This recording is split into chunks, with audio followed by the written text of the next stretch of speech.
والصلاة والسلام على محمد صلى الله عليه وسلم وعلى آله وأصحابه صاحب الكمال أما بعد فقد قال الله تبارك وتعالى في القرآن المجيد والفرقان الحميد أما الذين سعدوا ففي الجنة خالدين فيها وقال الله تبارك وتعالى فأما الذين شقوا ففي النار صدق الله العلي العظيم.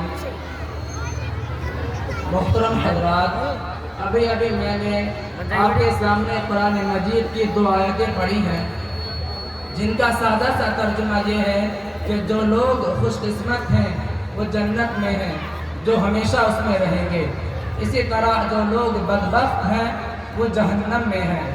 اس دنیائے رنگ و بو میں جب انسان آنکھیں کھولتا ہے تو یہ دنیا اسے چاروں طرف سے گھیرنا شروع کر دیتی ہے.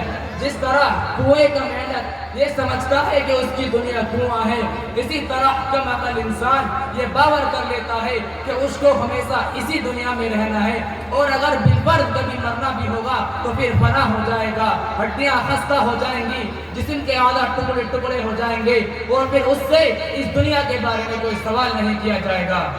مگر اس دنیا کے اندر انبیاء علیہ السلام تشریف لائے اور انہوں نے بتایا کہ تمہارا یہ تصور انتہائی غلط ہے. یہ دنیا ایک امتحان گاہ ہے، یہاں تم آزمانے کے لیے بھیجے گئے ہو، یہاں کی تمہاری ہر حرکت اور ہر سکون کا حساب ہوگا.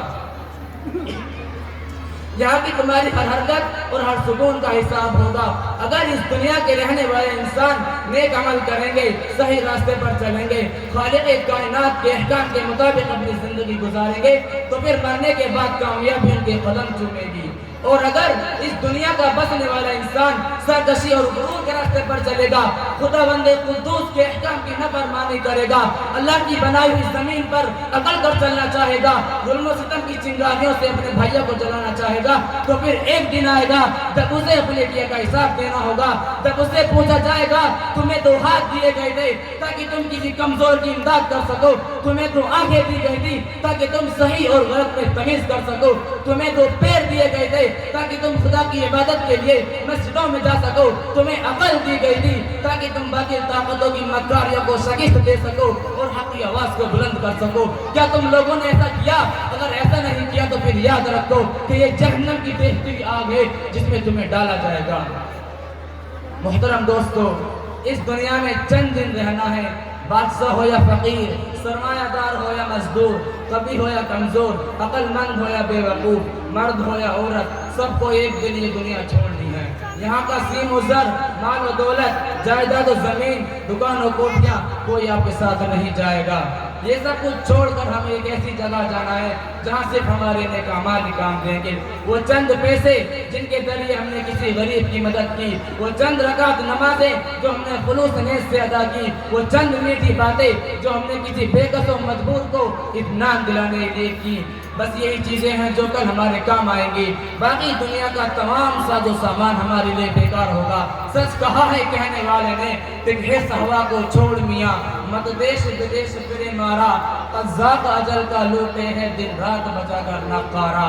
کیا بدیا بھینسا بیل شتر، کیا گوئی پلہ سر بارا، سب ٹھاٹ پڑا رہ جائے گا جب لاد چلے گا بنجارا.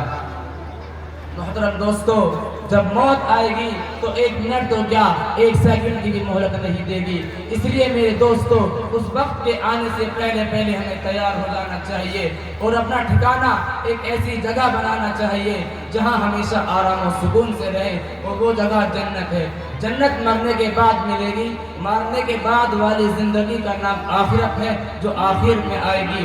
اگر خدا کی مرضی پر ہم نے آپ کو چلایا ہے، اپنے آپ کو چلایا ہے، تو پھر ہم خوش قسمت کہلائیں گے.